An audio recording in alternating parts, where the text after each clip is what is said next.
जय बिहार और नमस्कार मेरे सातवें चरण के सारे साथियों, शिक्षक शिक्षिकाओं, भाभी।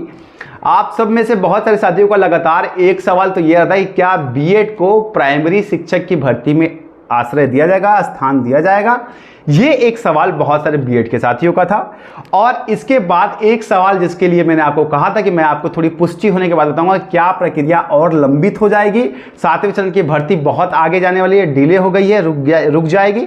इसको लेकर के आपके लगातार सवाल आते हैं कि सरकार का जो गठन होना है इसको लेकर के भी आप बहुत सारे साथी जो थे सशंकित थे। साथ ही नियमावली का जो ड्राफ्ट आया हुआ है जो आप लोगों ने पढ़ा है उसमें बहुत सारे साथियों का सवाल ये था कि क्या ये नियमावली सही है या फेक है, इसके बारे में भी मैं आपको बता दूंगा। और साथ ही माध्यमिक शिक्षकों की भर्ती भी आ रही है, टोटल संख्या क्या हो सकती है इसके बारे में भी आप सबसे बात कर लूंगा। उम्मीद करता हूं कि आपको आज काफी सटीक और सही जानकारी मिल जाएगी। संबंधित अधिकारी से मेरी बात हुई, एक सक्षम अधिकारी से, जिन्होंने नाम ना बताने के शर्त पे उन्होंने कुछ बहुत ही महत्वपूर्ण चीजें बताई। तो सर मैं आपका नाम नहीं लूंगा, लेकिन साथियों आप सबको ब्रीफ मिल जाएगा।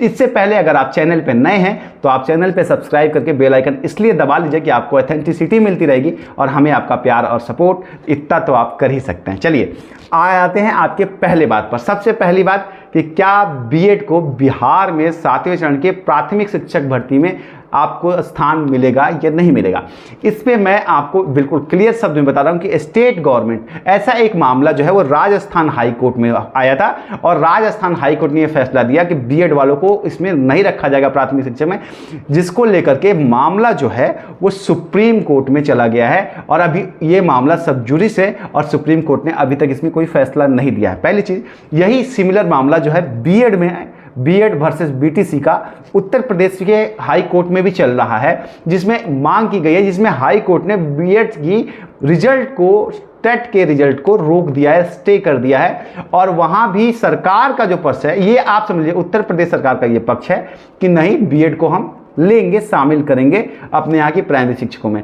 अब आ जाते हैं आपके बिहार की बात पर। देखिए बिहार में टिल नाउ आप सबके लिए अच्छी खबर है, कुछ लोग उसको गलत तरीके से इंटरप्रेट कर सकते हैं, लेकिन बीएड को बिहार सरकार ने बैन नहीं किया है प्राथमिक शिक्षक में, तो हर बीएड किया हुआ युवा या युवती यहाँ पे प्राथमिक शिक्षक के लिए अप्लाई कर सकते हैं। हाँ, मैं आपसे ये जरूर कहूँगा कि अगर आपने बीएड किया है और माध्यमिक शिक्षकों की भर्ती अगर उसके साथ आती है तो आप माध्यमिक शिक्षक में अप्लाई करें, जिससे कि हमारे जो नीचे के साथी हैं उनको प्राइमरी की शिक्षक में ज़्यादा से ज़्यादा सीटें मिले। अगर आप योग्य हैं तो आप ऊपर ट्राई कर सकते हैं, लेकिन सरकार की तरफ से ऐसा कोई भी रोक नहीं है, शिक्षा विभाग की तरफ से कोई रोक नहीं है। अगर आपने बीएड किया है तो भी आप एलिजिबल हैं, अगर आपने डीएलएड किया है तो भी आप एलिजिबल हैं, आप प्राथमिक शिक्षक में दे सकते हैं। आपने सीटेट का एक पेपर क्वालिफाई किया होगा, दोनों पेपर क्वालिफाई किया होगा, बीएड या फिर बीटेड का आपने एक या दो पेपर क्वालिफाई किया हो तो आप प्राइमरी शिक्षक के लिए एलिजिबल हैं, आपको प्रक्रिया से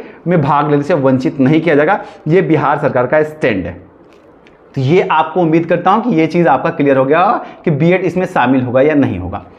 दूसरी चीज आ जाते हैं कि क्या अब सातवें चरण की प्रक्रिया रुक गई है। देखिए इसमें नाम ना बताने के शर्त पे एक सर ने हमें यह बताया कि देखिए विभागों को, नियोजन इकाइयों को बिल्कुल भी ढील नहीं दी गई है, वो अपने कार्य के लिए उनको अभी फिर से एक लेटर भी जारी किया गया है कि आप सीटों की संख्या जितनी हो सके ज़्यादा से ज़्यादा दें और उनको काम पे लगाया गया। मतलब विभाग के अधिकारी वर्ग जो है वो अभी भी कार्यरत है। मुझे पहले दिन जब मैंने आपको बताया तो मुझे सूचना ऐसी आई थी और मुझे ऐसा लगा कि सरकार के गिरने से प्रक्रिया स्लो डाउन हो गई होगी और अधिकारी भी ठंडे बस्ते में डाल दिए होंगे, लेकिन ऐसा नहीं है।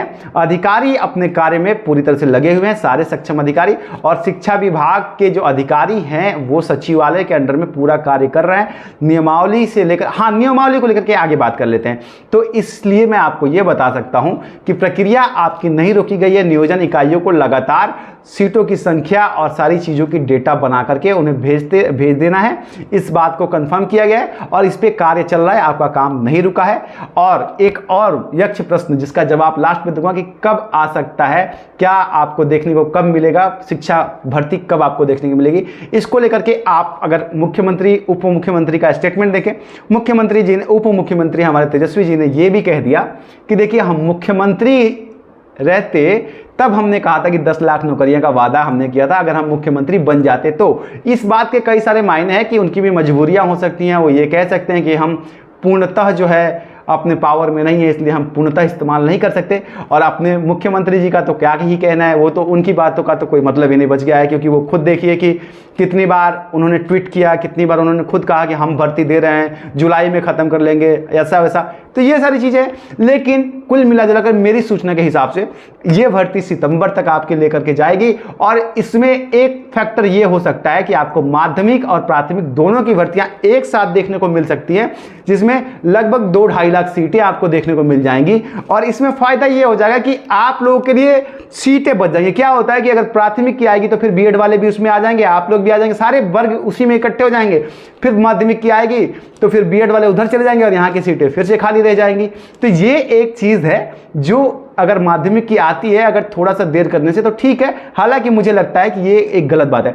पीआईएल फाइल करने जा रहा था मैं, आप में से बहुत सारे साथियों के मेल कमेंट सब कुछ आए कि नहीं फिलहाल मत कीजिए, नई सरकार बनी है, थोड़ा वक्त दीजिए, उसके बाद देखा जाएगा। तो साथियों आपकी आज्ञा सराखों पर, अगर आपने कहा है तो हमने भी ड्राफ्ट बना के रखा है, जब आपका आदेश होगा तो हम अपनी तरफ से फाइल कर देंगे, अगर ज़्यादा विलंब होगा तो।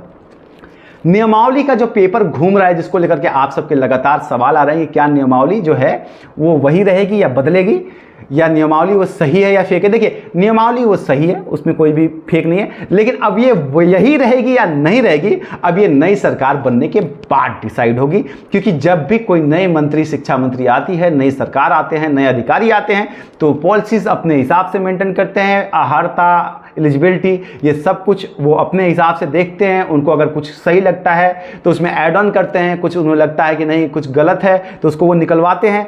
तो अब फिलहाल इस नियमावली को आप पुख्ते रूप से ना मानिए अनटिल कि एक बार ऑफिशियली फिर से आपको नियमावली देखने को ना मिल जाए, और थोड़ा सा इंतजार कर लीजिए, क्योंकि शिक्षा विभाग में हो सकता है कि आपको बड़ी उथल पुथल देखने को मिलेगी।